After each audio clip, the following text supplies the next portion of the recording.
Life has an uncanny way of surprising you, just when you think you have it all figured out. You plan every detail, map out every possibility, and yet, without warning, one unexpected moment can change everything forever. That night was one of those moments. Daniel had left for a 4-day conference in another city. I was used to the quiet that filled the house during his trips, yet something about this evening felt different. The living room was dimly lit. Soft music hummed in the background. The flickering candles cast dancing shadows on the walls, creating an almost dreamlike cocoon of stillness. I sat curled up on the couch, a glass of wine in hand, wrapped in the delicate comfort of a silk robe. It had been 5 years since my husband Jack passed away. Evenings like these were both a solace and a reminder of everything I had lost.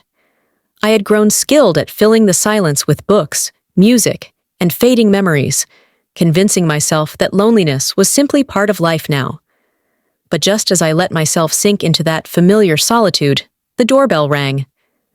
I wasn't expecting anyone. Startled, I hesitated before walking toward the door. When I opened it, there stood Leo. For a moment, I just stared, processing the sight of him on my doorstep. He held a folder in one hand and a small leather bag in the other, his face framed by the gentle glow of the porch light. His dark coat hugged his broad shoulders, giving him an effortlessly charismatic air. "Leo?" I said, my voice laced with surprise. "What are you doing here?" "Hey, Claire," he greeted with a polite but warm smile. "Daniel left this at my place while we were working on a project. I figured it might be important, so I brought it over." "Oh, right," I managed, still caught off guard. "Come in, please. It's freezing out." As he stepped inside, I suddenly became acutely aware of my appearance. The silk robe, the dim lighting, the intimate warmth of the room. Brushing aside the awkwardness, I focused on being a gracious host. Leo's gaze swept across the room, taking in the candles and wine. A faint smile tugged at his lips. "Looks like I interrupted a cozy evening," he remarked with a playful tone. "Not at all," I assured him quickly, setting my wineglass down. "It was just a quiet night. Honestly, I'm glad you stopped by. We've never really had the chance to talk one-on-one." He nodded, his expression softening. "Yeah, we haven't.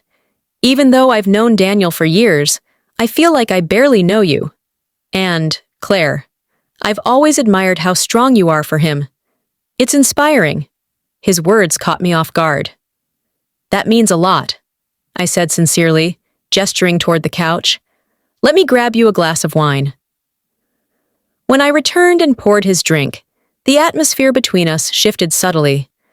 Our conversation flowed effortlessly, touching on everything and nothing at all. Yet beneath the surface, there was an unspoken tension, a magnetic pull neither of us acknowledged aloud. At one point, Leo's voice softened. "Claire," he said gently, "you're incredibly strong, but I can't help noticing how much you've isolated yourself. Someone like you shouldn't be alone." His words hit harder than I expected. "Loneliness can feel like a shield," I admitted quietly. "Maybe," he said thoughtfully, "but shields can also keep out the things you need the most." The weight of his words lingered long after he left. That night, I found myself thinking about Leo more than I wanted to admit, replaying our conversation and the way his eyes seemed to see through the walls I had built around myself. Over the following days, our interactions became more frequent. A coffee here, a phone call there. Each encounter felt natural, as though we had known each other far longer than we actually had. But with every conversation, the boundary between friendship and something more blurred. One evening, Leo sent me a message. "Meet me at this address tonight. There's something I want to show you." My heart raced as I read his words. Part of me hesitated, but deep down, I already knew I would go. When I arrived, Leo was waiting by his car, his expression warm yet unreadable. "Come on," he said, opening the door for me. "You'll love this." We drove in comfortable silence, the tension between us thick but unspoken. Eventually, we arrived at a secluded cabin nestled in the hills. The place was breathtaking, a perfect blend of rustic charm and modern elegance.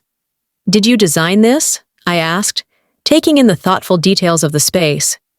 "Yeah," he admitted softly, "but I never had someone special enough to share it with until now." His words took my breath away. As we sat by the fire, sharing a bottle of wine, Leo finally broke the lingering tension. "Claire," he said, his voice steady but vulnerable, "I can't pretend anymore.